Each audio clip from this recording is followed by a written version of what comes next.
Na primavera de 1945, a Batalha de Iwo Jima se desenrolava entre os Marines e a Marinha dos Estados Unidos da América e o Exército Imperial Japonês. Encarregados de capturar a ilha japonesa e seus aeródromos acompanhantes, os Estados Unidos da América lançaram um assalto de 5 semanas que acabou se tornando um dos conflitos mais sangrentos da Guerra do Pacífico, levando à morte de quase 7.000 soldados americanos e até 18.375 tropas japonesas. Apesar do sucesso dos Estados Unidos da América, o confronto entre as duas nações teve suas controvérsias. Junte-se a nós neste documentário enquanto examinamos a Batalha de Iwo Jima. Bem-vindo às Guerras do Mundo. Iwo Jima, a pequena ilha vulcânica, cerca de 745 milhas ao sul de Tóquio, foi resultado de muita discussão entre os comandantes de várias forças militares dos Estados Unidos da América. O almirante Chester Nimitz, comandante das áreas do Oceano Pacífico, sugeriu que os Estados Unidos da América tomassem a pequena ilha, propondo que ela atuasse como precursora de um ataque maior à ilha de Okinawa, uma batalha que a Marinha estava ansiosa para realizar. Um ataque a Okinawa fazia parte da estratégia dos aliados de pular de ilha em ilha, onde eles invadiriam uma ilha, assumiriam o controle e estabeleceriam uma base militar antes de lançar um ataque a outra ilha, sempre se aproximando de Tóquio. Iwo Jima estava na rota mais direta entre o Japão e as Ilhas Marianas, que as forças americanas haviam recentemente tomado. O general Henry Arnold da Força Aérea do Exército dos Estados Unidos da América apoiou o ataque a Iwo Jima, afirmando que a base aérea forneceria suporte para o comando de bombardeiros Shichiha e eliminaria os aviões de caça japoneses que interceptavam os ataques dos Estados Unidos da América. Iwo Jima foi descrita como admiravelmente adequada como uma base para apoiar bombardeiros de longo alcance. Esse argumento convenceu os chefes de Estado-Maior Conjunto em Washington, embora Okinawa tenha sido o principal alvo em 2 de outubro, com comandantes acreditando que o conflito em Iwo Jima seria breve e com poucas baixas. Em 7 de outubro, o plano para capturar Iwo Jima foi nomeado Operação Desprendimento, e um plano preliminar foi estabelecido. O objetivo principal do conflito era manter a pressão sobre os japoneses e estender o controle dos Estados Unidos da América pelo Pacífico Ocidental, enquanto os objetivos dentro da operação eram reduzir ou eliminar a força naval e aérea em Iwo Jima e nas Ilhas Bonin, e capturar, ocupar e defender Iwo Jima, que posteriormente se tornaria uma base aérea dos Estados Unidos da América. A Operação Desprendimento foi posteriormente descrita como, cito, o assalto anfíbio mais clássico da história registrada, fim de citação. Devido à sua importância, apenas homens que se provaram em batalhas anteriores foram selecionados para comandar as forças envolvidas. Um desses comandantes foi o almirante Raymond Spruance, participante da anterior Batalha do Mar das Filipinas, ocorrida em junho de 1944. Spruance tinha uma reputação excelente entre seus pares, sendo conhecido por manter a calma em crises. Apelidado de cérebro elétrico por sua natureza calma, é considerado um dos maiores almirantes da história dos Estados Unidos da América. A primeira etapa do plano era para os membros das 4ª e 5ª Divisões de Fuzileiros Navais desembarcarem nas praias orientais, enquanto a 3ª Divisão de Fuzileiros Navais desembarcaria nas mesmas praias para fornecer suporte ou defesa, conforme necessário. As tropas avançariam para o nordeste, visando dominar toda a ilha, enquanto alguns membros da 5ª Divisão de Fuzileiros Navais capturariam o Monte Suribachi no sul. Ademais, os veículos de desembarque rastreado Amtrax, sigla de veículo de desembarque rastreado, também alcançariam a praia. Esses veículos anfíbios pareciam tanques e podiam transportar 18 soldados ou 2.200 kg de equipamento. Durante a Batalha de Iwo Jima, eles deveriam avançar até um certo ponto e usar suas armas de artilharia e metralhadoras para manter o inimigo afastado e proteger as tropas a pé que tentavam avançar. Enquanto isso, em junho de 1944, o tenente-general Tadamichi Kuribayashi aceitou a tarefa de comandar a defesa de Iwo Jima. Ele era considerado um dos melhores comandantes de campo do Império Japonês. Nesse momento, os japoneses sabiam que suas defesas das ilhas estavam muito enfraquecidas por diversos fatores. Primeiramente, a frota combinada da Marinha Imperial Japonesa havia perdido muito poder em conflitos anteriores. Além disso, haviam perdido muitas aeronaves, e a produção de novas foi prejudicada pelos ataques aéreos dos Estados Unidos da América. Além disso, as aeronaves disponíveis tinham alcance limitado de 560 milhas, não podendo apoiar a defesa das ilhas. Mesmo com maior alcance, essas aeronaves eram necessárias para defender as ilhas principais. Agravando a situação das forças japonesas, havia escassez de pilotos experientes, pois muitos morreram em batalhas anteriores durante a guerra. Apesar disso, Kuribayashi esperava causar grandes danos aos Estados Unidos da América e, por fim, decidiu não seguir o protocolo de defesa japonês padrão. Em vez de montar defesas na praia, que lutariam contra as tropas americanas desembarcando diretamente, ele optou por uma estratégia militar conhecida como defesas em profundidade, que visava atrasar o avanço das tropas inimigas em vez de evitá-lo completamente. Essa abordagem se baseia na tendência de um ataque perder força com o tempo ou das forças atacantes se dispersarem. Em resposta, contra-ataques defensivos poderiam ser lançados, mirando especialmente os pontos fracos do inimigo. O objetivo final de tal estratégia é levar o inimigo à exaustão ou à retirada. A ilha oferecia boa cobertura e resistências naturais para a defesa. O vulcão adormecido era perfeito para ocultar armas de artilharia e os desfiladeiros íngremes e ravinas vertiginosas dificultavam a travessia do terreno. Sabendo que a ilha precisaria ser reforçada se fosse ser mantida, Kuribayashi começou a preparar Iwo Jima para um ataque. Recursos e pessoas foram enviados em massa para a ilha, e os civis foram evacuados. Tanques blindados foram trazidos para serem usados como posições de artilharia estática, e Kuribayashi ordenou a construção de um extenso sistema de túneis e bunkers sob a ilha. As construções e defesas, como casamatas, foram beneficiadas pela descoberta de cinzas vulcânicas na ilha, que permitiram a produção de concreto de alta qualidade superior ao utilizado antes. Um ataque precoce dos Estados Unidos da América no verão de 1944 apenas provocou o exército japonês a se esconder. No segundo semestre de 1944, engenheiros de Minas dedicaram-se à construção de espaços subterrâneos, criando plantas para que o sistema de túneis fosse protegido e bem ventilado. Por fim, um quarto da guarnição foi designado para auxiliar na construção dos túneis e cavernas. Alguns eram pequenos para poucos homens, mas também havia câmaras maiores que abrigavam de 300 a 400 homens de uma vez, muitos abastecidos com comida, munição e outros suprimentos para cerca de 3 meses. Para evitar que alguém ficasse preso, foram construídas múltiplas entradas, saídas, escadas e passagens de conexão.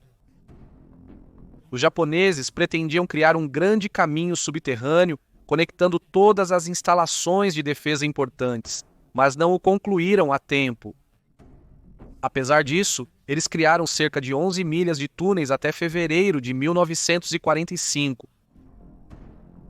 Além da escavação desses túneis e bunkers, os japoneses também esconderam centenas de armas de artilharia camufladas e metralhadoras pela ilha e montaram ninhos de atiradores de elite. Apesar de bem preparados, a defesa do Japão foi prejudicada por problemas de suprimento, com tropas recebendo apenas 60% da munição necessária para um único combate e comida para poucos meses.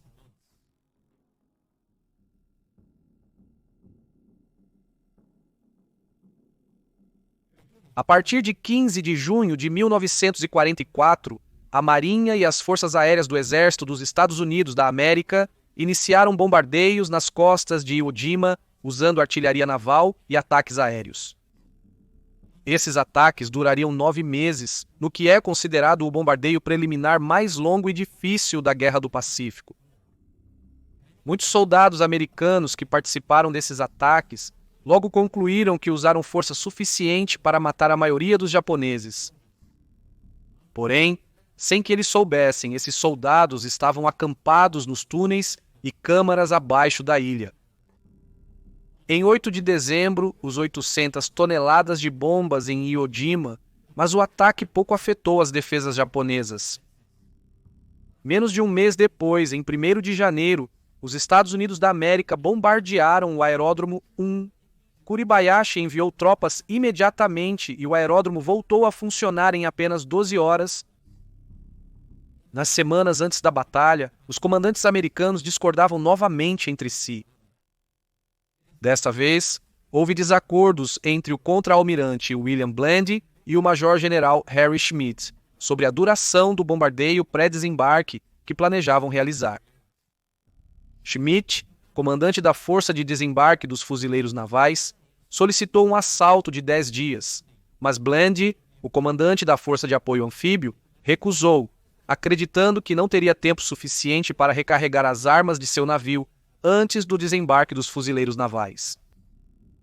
Schmidt posteriormente reduziu o número de dias de 10 para 9 e Bland recusou mais uma vez. Ele acreditava que um bombardeio de 3 dias bastaria e permitiria que ele e sua tripulação reabastecessem. Em algum momento foi sugerido o uso de granadas de gás venenoso para facilitar a vitória das forças americanas, mas o presidente Franklin D. Roosevelt recusou autorizar armas desse tipo. Em fevereiro de 1945, os navios de guerra dos Estados Unidos da América usados no bombardeio receberam cada um uma área da ilha para atacar, não deixando nenhuma área livre de fogo de artilharia.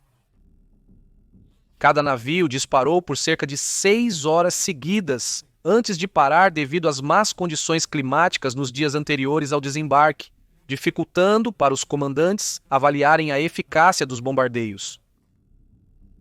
Em 17 de fevereiro, 2 dias antes do início da batalha, os Estados Unidos da América perderam 17 tropas quando o USS Pensacola foi atingido 6 vezes pela artilharia japonesa, pegando-os completamente de surpresa e provando que a colocação de suas armas pelo Japão era muito eficaz.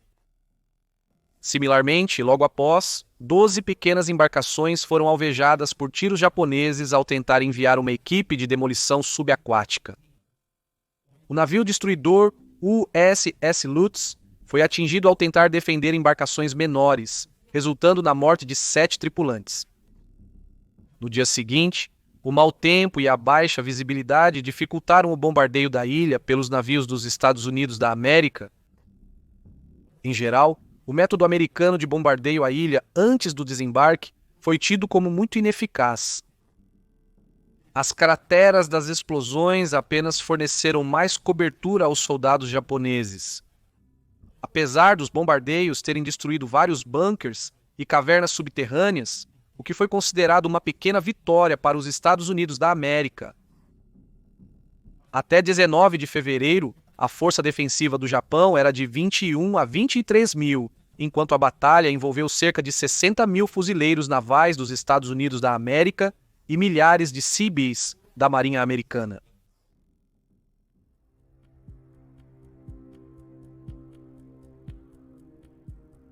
A primeira onda de fuzileiros navais dos Estados Unidos da América se aproximou das praias de Iwo Jima por volta das 8h30 de 19 de fevereiro de 1945. Nesse momento, o tempo mudou significativamente, dando aos Estados Unidos da América uma visão clara da costa. Às 8h59, os fuzileiros navais desembarcaram nas praias do sudeste da ilha após uma curta, porém tensa travessia de barco. Jim Norton recordou: "Ninguém falava, só Deus sabia o que nos aguardava."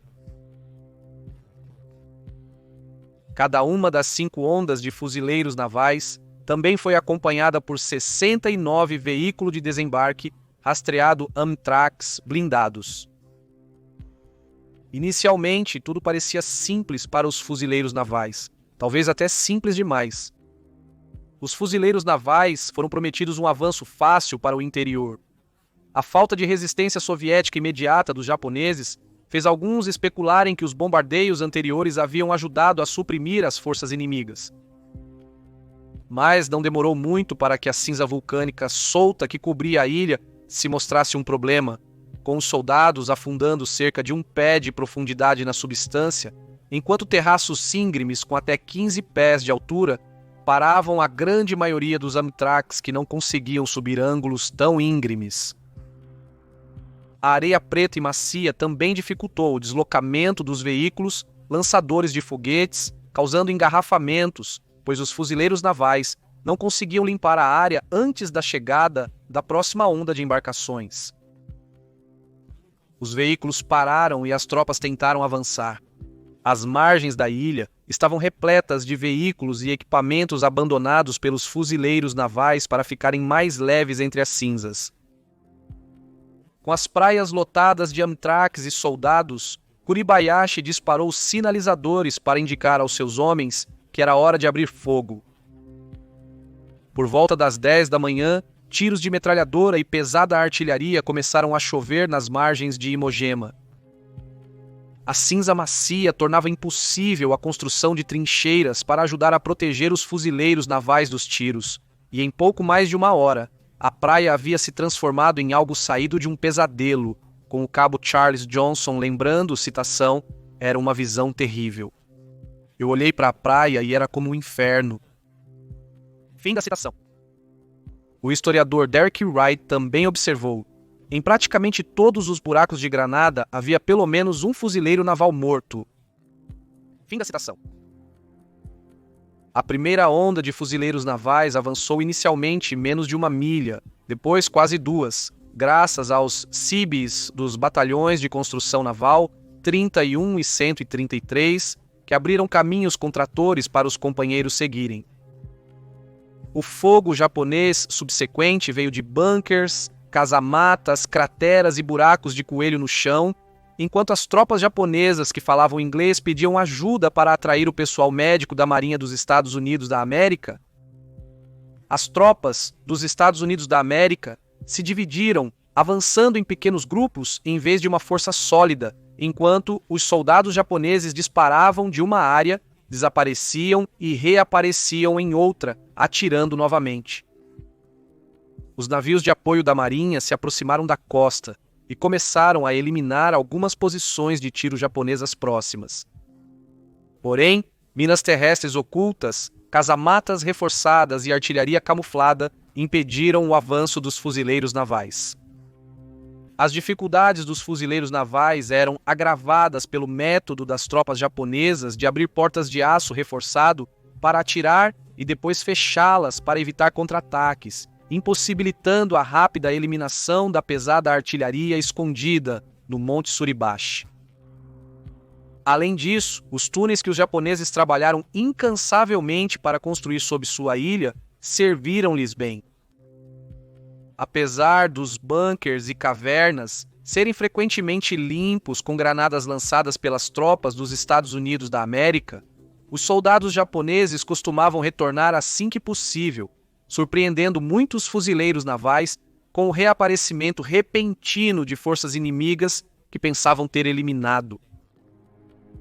Na praia, engenheiros explodiram destroços de barcos e veículos para abrir caminho para as próximas ondas de fuzileiros navais. Algumas tropas usaram Amtraks para transportar equipamentos pesados para longe das margens, abrindo caminho para o despacho dos tanques M4 Sherman.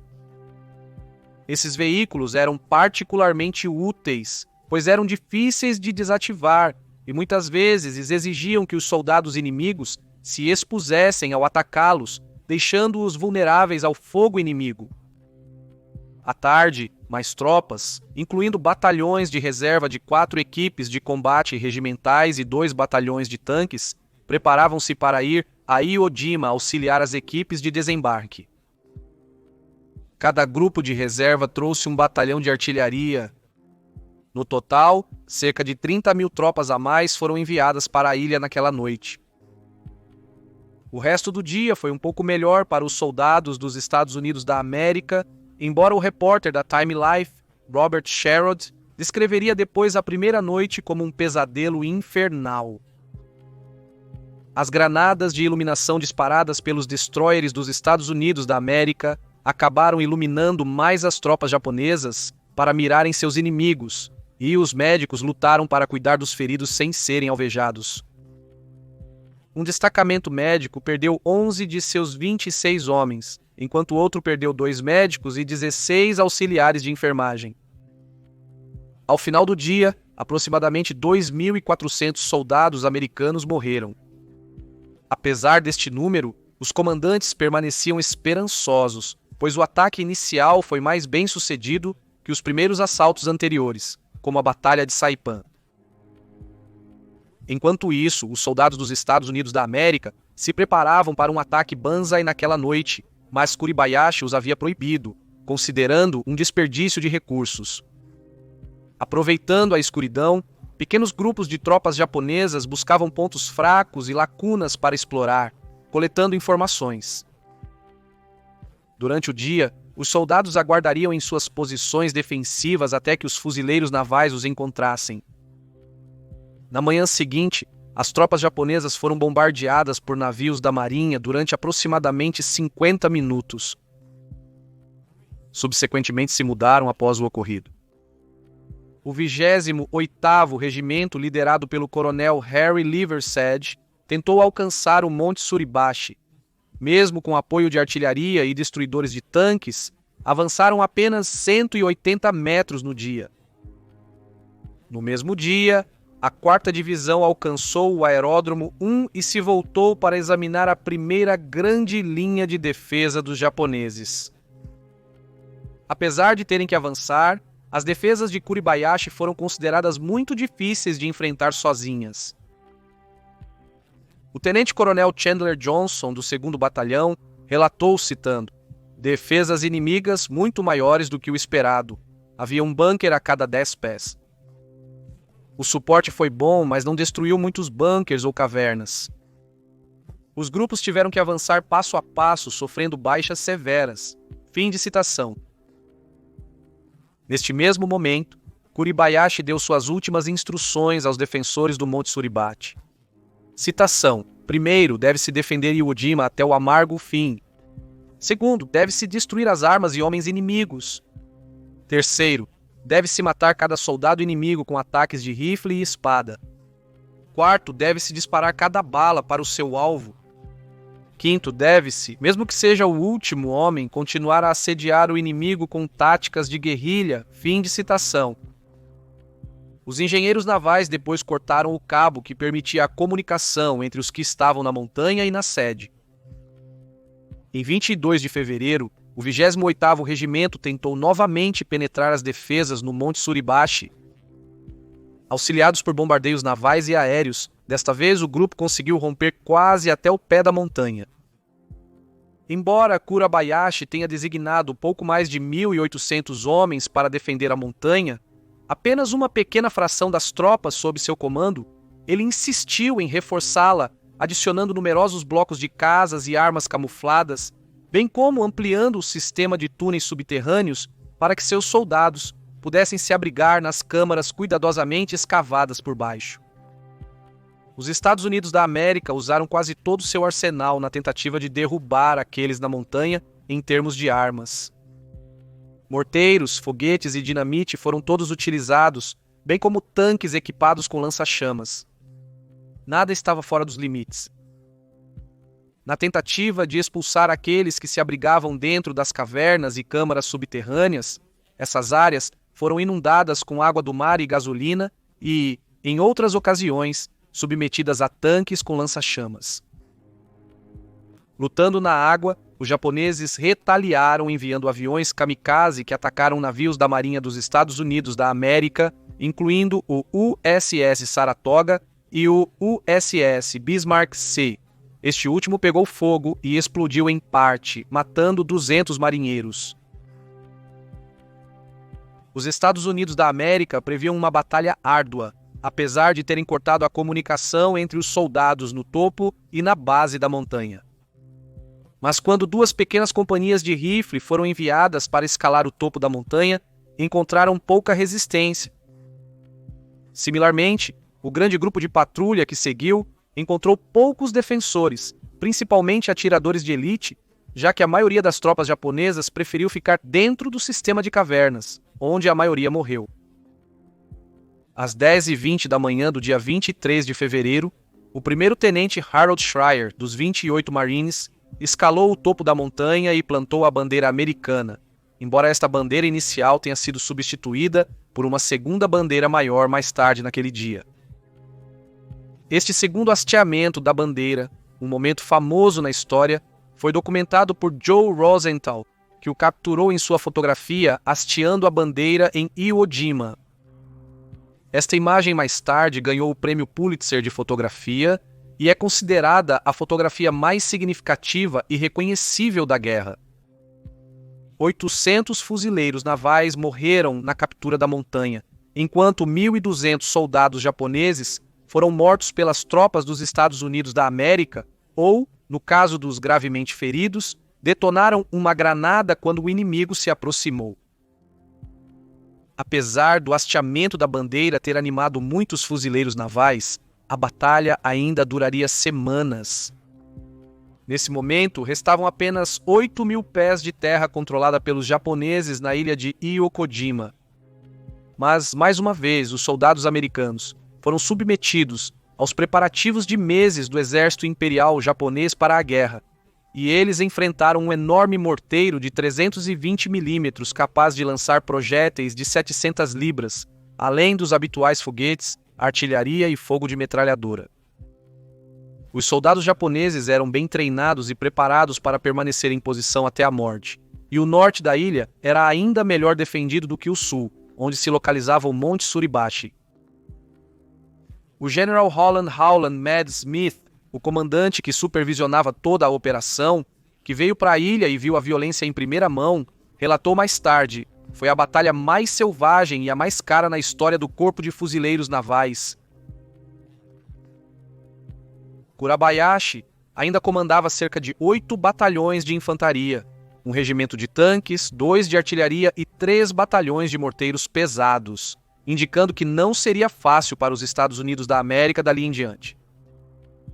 Além de enfrentar o poder de fogo inimigo, as tropas japonesas e americanas tiveram que lidar com as moscas atraídas pela abundância de carne humana em decomposição. Enxames desses insetos foram controlados com inseticidas lançados por aviões para minimizar doenças e outros riscos. A luta pelo restante da ilha foi principalmente entre as tropas americanas bem equipadas e os soldados japoneses bem escondidos. Os fuzileiros navais lutaram para expulsar os japoneses de suas cavernas e bunkers, e um oficial da 4ª Divisão de Fuzileiros Navais lembrou, citando: "Não tínhamos um método eficaz de destruir ou neutralizar os defensores em uma área muito restrita. Então, coube à linha verde entrar lá e desenterrá-los em combate corpo a corpo. Deve haver uma maneira melhor." Neste ponto da batalha, os Estados Unidos da América ainda não haviam assegurado o Aeródromo 2, situado no centro da ilha. Nesta área, buracos de coelho, casamatas, armas de artilharia ocultas e minas eram abundantes, e o terreno muito difícil para despachar tanques, tornando tudo mais traiçoeiro para os fuzileiros navais tentando capturar o aeródromo. Em 24 de fevereiro, membros do 21º Regimento de Fuzileiros Navais tentaram avançar sobre os soldados japoneses com granadas e baionetas, e os japoneses revidaram da mesma forma após alguns tiros. Na noite seguinte, o Aeródromo 2 foi assegurado, apesar das enormes baixas e muitos tanques destruídos pelas minas. Durante a captura do Aeródromo 2, os soldados americanos avançaram para a colina 382, que eles apelidaram sombriamente de Moedor de Carne, pois era uma área difícil de atacar e garantir, pois tinha que ser feito por tropas no chão, com armaduras e artilharia sendo impossíveis de serem implantadas devido à paisagem. Por fim, conseguiram tomar a colina vizinha 362, apesar de terem precisado mudar as táticas. as tropas japonesas se habituaram à tática americana de bombardeio pesado, seguido de ataque terrestre. Como resultado, eles sempre antecipavam o próximo movimento dos Marines, prontos para atacar quando as tropas americanas começavam a avançar, emergindo de cavernas e bunkers para devastar seu inimigo com tiros. Por causa disso, os Marines começaram a atacar à noite sem o bombardeio preliminar, o que levou à morte de muitos soldados japoneses enquanto dormiam. Em março, os soldados americanos estavam exaustos. Essa única batalha durou mais de 10 dias, muito mais do que a operação deveria levar de acordo com seus comandantes. As unidades de submarinos foram reduzidas a apenas 30% da quantidade original. Os soldados japoneses não estavam se saindo muito melhor. Eles perderam muitos tanques, armas pesadas e cerca de 2/3 dos oficiais.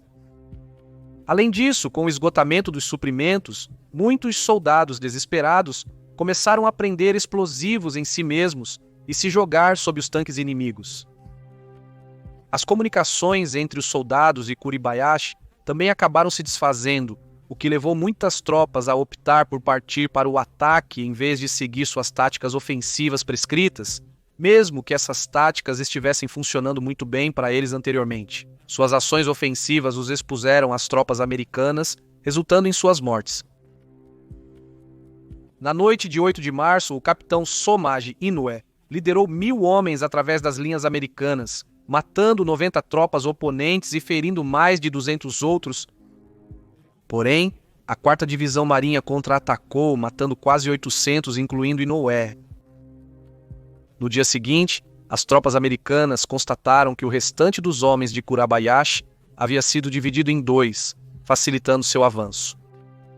Apesar disso, não encontraram sinais de que os japoneses pretendiam se render, enfrentando vários ataques banzai enquanto avançavam. Kurabayashi estava bem ciente da grave situação em que os japoneses se encontravam, escrevendo em 10 de março citação, bombardeio tão feroz que não posso expressar nem escrever sobre isso aqui. No dia seguinte, também observando, força sobrevivente dos distritos do Norte, Exército e Marinha, é de 1.500 homens. E em 15 de março ele escreveu, situação muito séria. Força do Distrito Norte, cerca de 900 homens. Em 14 de março, os Estados Unidos da América acreditaram que tudo estava acabado e declararam Iwo Jima ocupada. Mas eles mal sabiam que os soldados japoneses restantes estavam escondidos no subsolo. 3 dias depois, Kurabayashi disse às últimas tropas: a situação da batalha chegou ao último momento. Quero que os oficiais e homens sobreviventes saiam e ataquem o inimigo até o fim. Vocês se dedicaram ao imperador, não pensem em vocês mesmos. Eu sempre estou à frente de vocês. Mais tarde, naquele dia, o almirante Nimitz declarou que a ilha havia sido oficialmente assegurada, mas as tropas americanas continuaram a eliminar os pequenos bolsões remanescentes de soldados japoneses até 26 de março. No mesmo dia, 350 soldados japoneses se infiltraram atrás das linhas americanas e encontraram um acampamento, onde causaram cerca de 200 baixas antes de serem mortos em resposta pelos americanos. Havia rumores de que Kuribayashi foi quem liderou este último ataque, mas seu corpo nunca foi recuperado. Pouco depois, anunciou-se o encerramento oficial da Operação Detachment, embora soldados japoneses ainda fossem capturados ou mortos nas semanas seguintes. Quase 1.083 tropas do Exército Imperial Japonês sobreviveram ao conflito.